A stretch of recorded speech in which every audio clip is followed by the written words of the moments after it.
सभा की कार्यवाही शुरू हुई। एक एक करके सारे विद्वान प्रवचन करने लगे। मेरी बारी आने पर मैंने मन ही मन गुरुदेव को प्रणाम किया, मां सरस्वती को नमन किया और बोलना प्रारंभ किया। Sisters and brothers of America, जिस प्यार और सहृदयता से आप सबने हमारा स्वागत किया है, मैं आपको धन्यवाद देता हूं। सब धर्मों की मातृस्वरूपा हिंदू धर्म और भिन्न भिन्न संप्रदायों के करोड़ों हिंदुओं की ओर से भी आप सबको मैं धन्यवाद दे सकता हूं। हम सब अलग अलग धर्मों को मानने वाले हैं, फिर भी हमारी मंजिल तो एक ही है। मुझे अभिमान है कि मैं एक ऐसे धर्म का अनुयायी हूं जो हमें सहिष्णुता सिखाता है, जो मानता है कि किसी भी धर्म का अनुसरण करके उस परम शक्ति को प्राप्त किया जा सकता है। मुझे अपने हिंदू होने पर गर्व है, जिसने विश्व के सभी धर्मावलंबियों को शरण दी है। यहूदी, ईसाई, पारसी, इन सब धर्मावलंबियों ने ऐसे कठिन समय में मेरे देश में शरण पाई जब उन्हें उनके अपने ही देश में अपने धर्म का आचरण करने की स्वतंत्रता नहीं थी। भारत ने न केवल उन्हें शरण दी, बल्कि खुले दिल से समाज का एक हिस्सा बनने का पूरा पूरा अवसर दिया। सांप्रदायिकता, संकीर्णता, मजहबी उन्माद, इसने विश्व में न जाने कितनी बार खून की नदियां बहाई, निर्मम क्रूरता का पाशवी तांडव किया। ऐसा ना होता तो कितनी सुंदर होती है दुनिया, कितना उन्नत होता मानव समाज। मेरा धर्म मुझे आत्मा की अमरता का पाठ पढ़ाता है, लेकिन मैं आपको पापी नहीं कहता। मेरे वेद आपको अमृतस्य पुत्रः कहते हैं। आप हमें धर्म सिखाना चाहते हैं, हमें धर्म मत सिखाइए। भारत में धर्म का कोई अभाव नहीं है। मेरे धर्म का दर्शन शास्त्र इतना गहन और विलक्षण है कि मैं उसके ऊपर घमंड कर सकता हूं। फिर भी मैं आपको हिंदू नहीं बनाना चाहता। किसी भी मुस्लिम या क्रिश्चियन को हिंदू बनने की कोई जरूरत है, और ना ही किसी हिंदू को मुसलमान या क्रिश्चियन बनने की जरूरत है। आज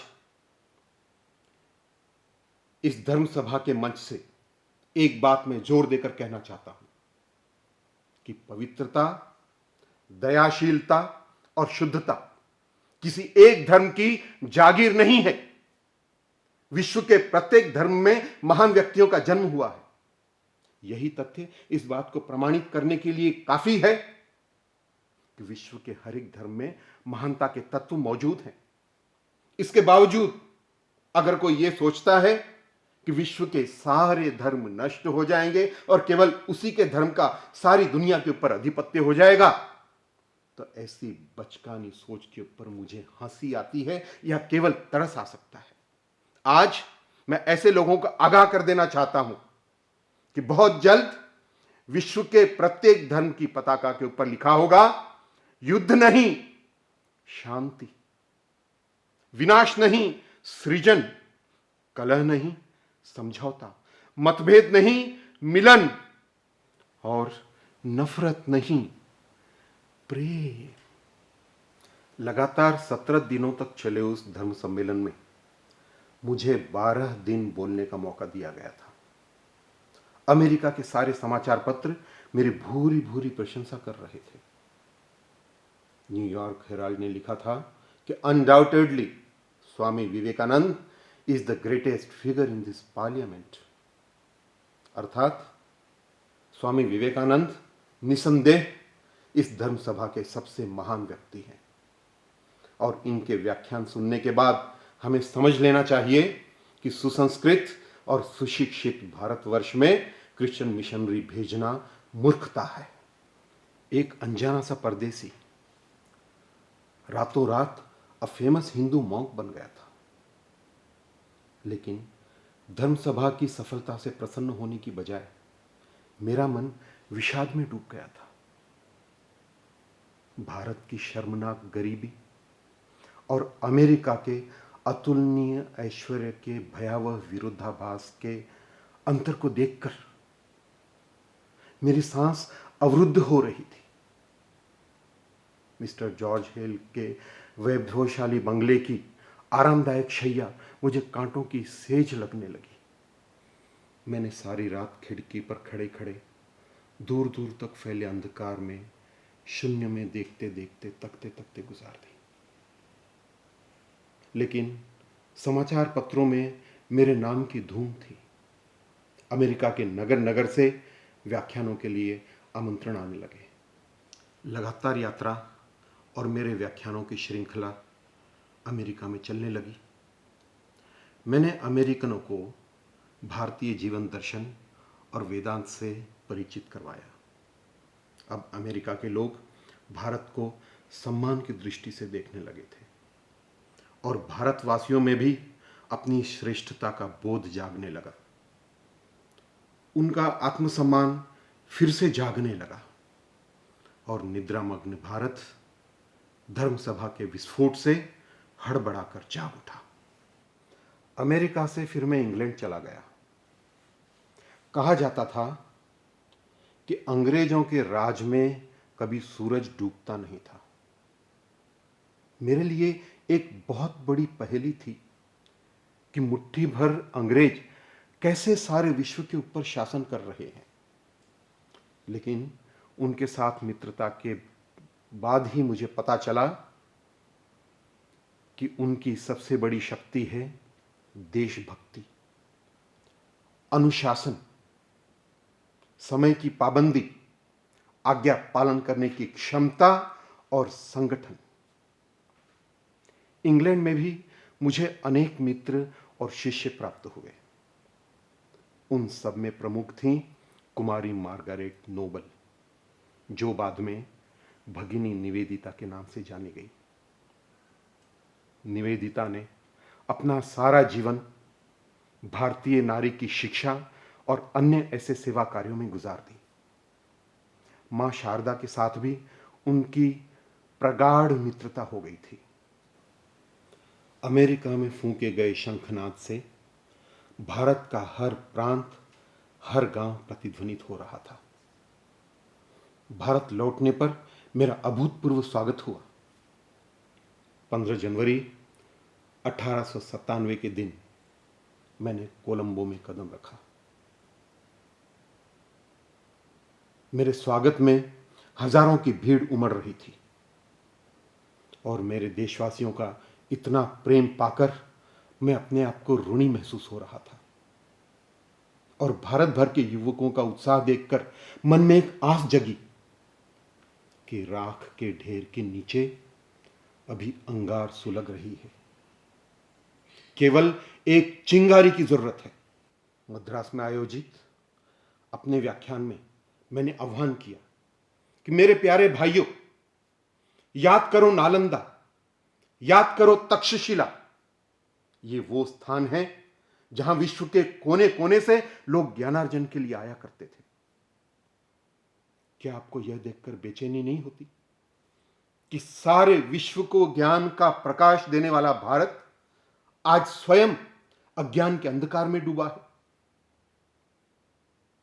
क्या आपको बेचैनी नहीं होती यह सोचकर कि लगातार हजारों वर्षों से निर्बल वर्गों को हमने और निर्बल और निर्बल और निर्बल ही बनाए रखा?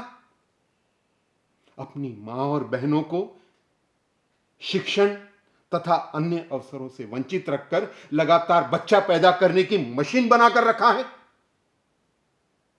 किसी अन्य प्रांत में आ रहे भूचाल से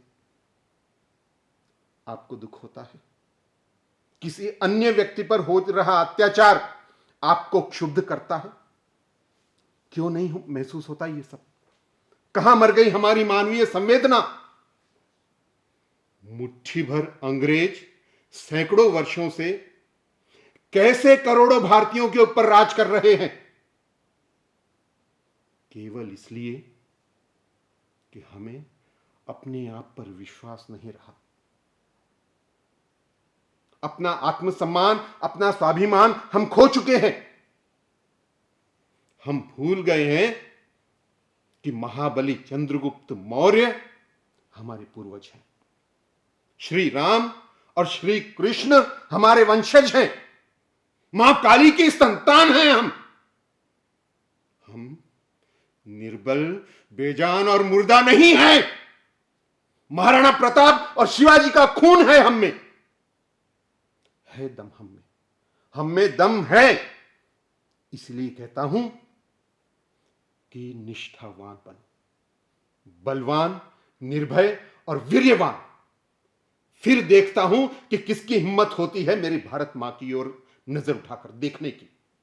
उठो, जागो और तब तक कर्म करो जब तक ध्येय की प्राप्ति ना हो। अगले 50 वर्षों तक सारे देवी देवताओं को उठाकर ताक पर रख दो। हमारा भगवान है हमारा राष्ट्र। पूजा करें हम अपनी मातृभूमि की और सेवा करें अपने देशवासियों की। मद्रास से स्टीमर में बैठकर मैं चल पड़ा था कोलकाता। कोलकाता में हजारों की भीड़ उमड़ रही थी मेरा स्वागत करने के लिए। राजमार्ग पर मेरी शोभा यात्रा में घोड़ा गाड़ी से घोड़ों को हटाकर युवकों ने अपने आप को जोत लिया था मेरी गाड़ी खींचने के लिए।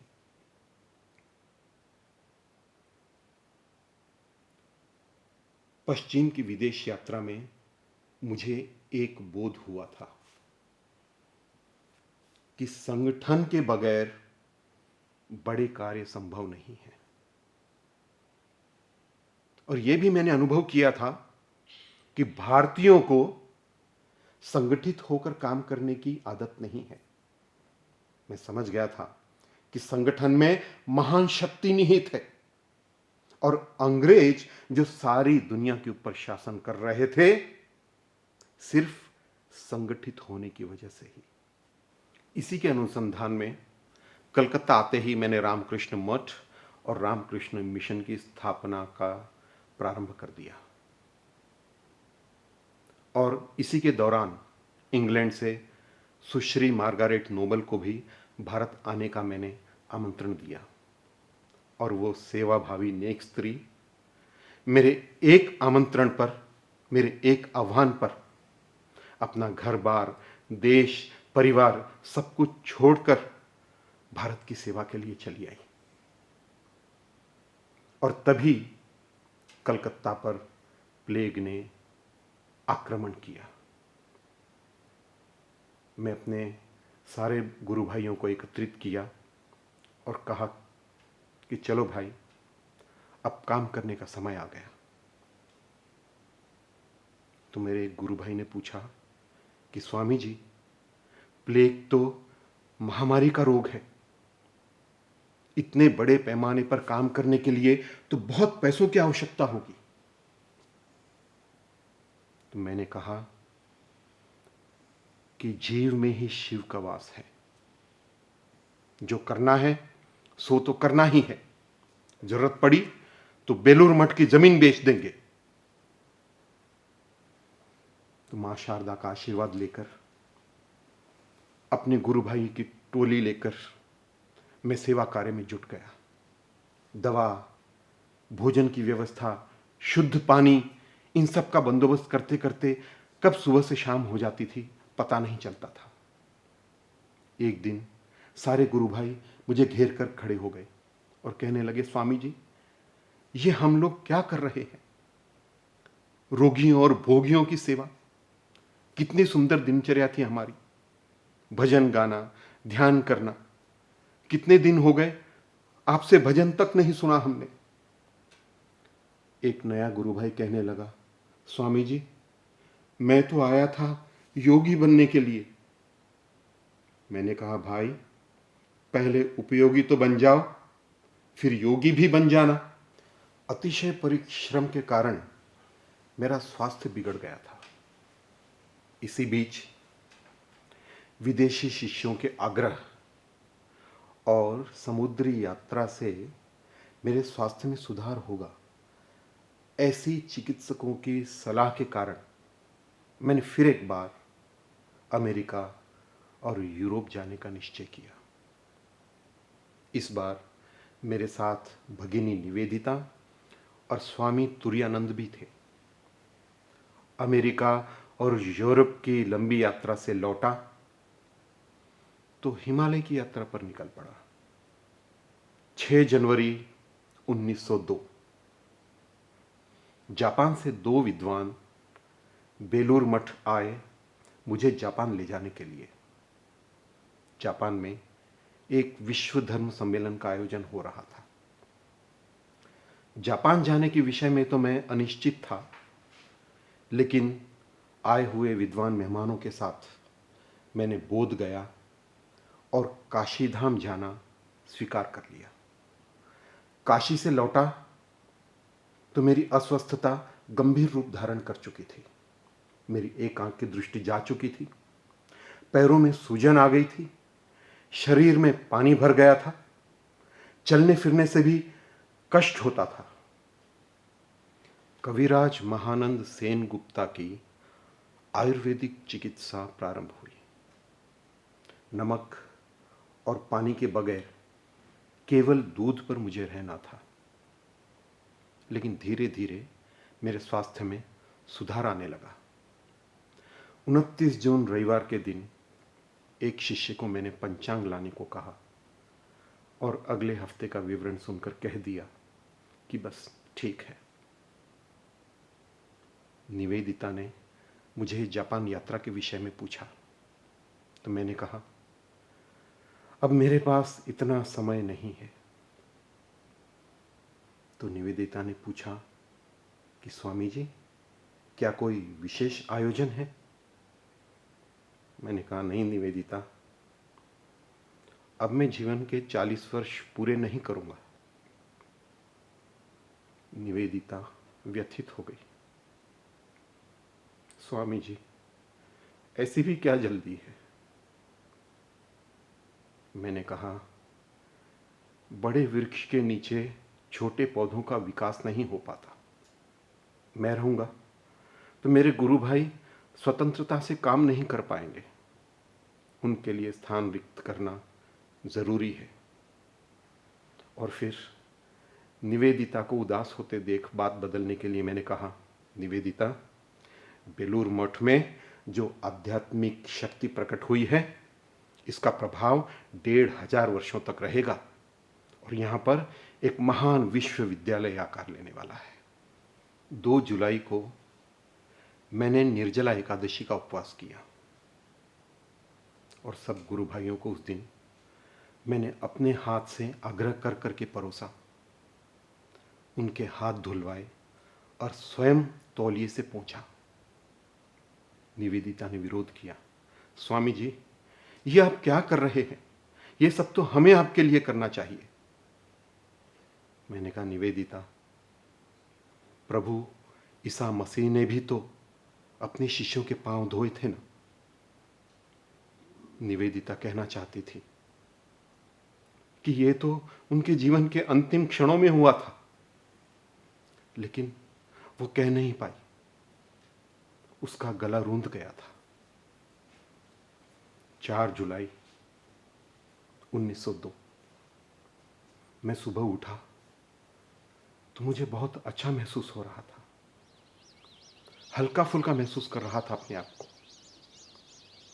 स्वस्थ, प्रसन्न और शक्ति संपन्न। कहते हैं ना कि दिया बुझने से पहले एक बार तीव्र ज्योति से प्रकाशित होता है। सुबह मैंने अपने गुरु भाइयों के साथ चाय पीते हुए अगले दिन की काली पूजा के आयोजन की चर्चा की। फिर 8:30 बजे मंदिर में जाकर ध्यान में बैठ गया।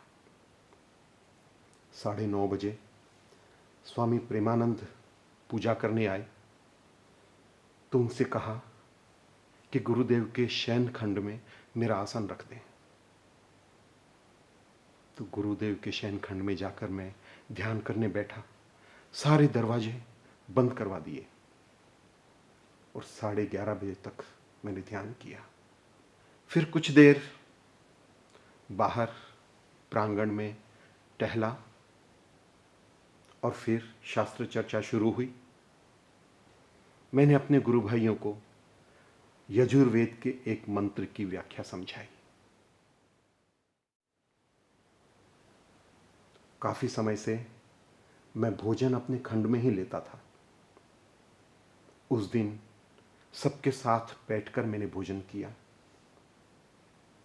थोड़ी देर विश्राम किया और फिर 1 बजे सारे ब्रह्मचारियों को वर्ग खंड में एकत्रित किया। 3 घंटों तक संस्कृत व्याकरण के ऊपर सबके साथ चर्चा की। संध्या समय स्वामी प्रेमानंद के साथ बेलूर मठ के बाजार घूमने गया। बहुत दिनों के बाद मैं मठ से बाहर निकला था। चलते चलते मैंने प्रेमानंद के साथ एक वैदिक विद्यालय की स्थापना की बात की। तो प्रेमानंद ने पूछा, स्वामी जी, वेद का अध्ययन से क्या होगा? तो मैंने कहा, और कुछ होना हो, समाज में प्रचलित अंध रूढ़ियां तो जरूर दूर होंगी। लौटकर आया तो आरती का घंटाना सुनाई दिया। मैं अपने खंड में गया और गंगा की ओर मुख करके ध्यान में बैठ गया। शाम के 7 बजे थे। व्रजेंद्र नामक एक गुरु भाई मेरी सेवा में था। मैंने सारे खिड़कियां दरवाजे खोलकर उसे बाहर बैठने को कहा। सारा जीवन एक चित्रपट की तरह मेरी मनोचक्षु के आगे से गुजर रहा था। स्मरण आया, गुरुदेव कहा करते थे, जिस दिन नोरेन को अपना असली स्वरूप पता चलेगा, वो अपनी देह में नहीं रहेगा। मैंने मन ही मन गुरुदेव को नमन किया। गुरुदेव, अब आज्ञा दो। मुझे लग रहा था मैं एक छोटा सा बच्चा हूं, मां की गोद में लेटा हूं और मां बड़े प्यार से मेरे सर के ऊपर हाथ फेरते हुए मुझे सुला रही है, चिर निद्रा में। और मैं परमानंद के अनंत आकाश में गोते लगा रहा था। चारों ओर केवल शून्य शून्य, और मैं शून्य में समा रहा था।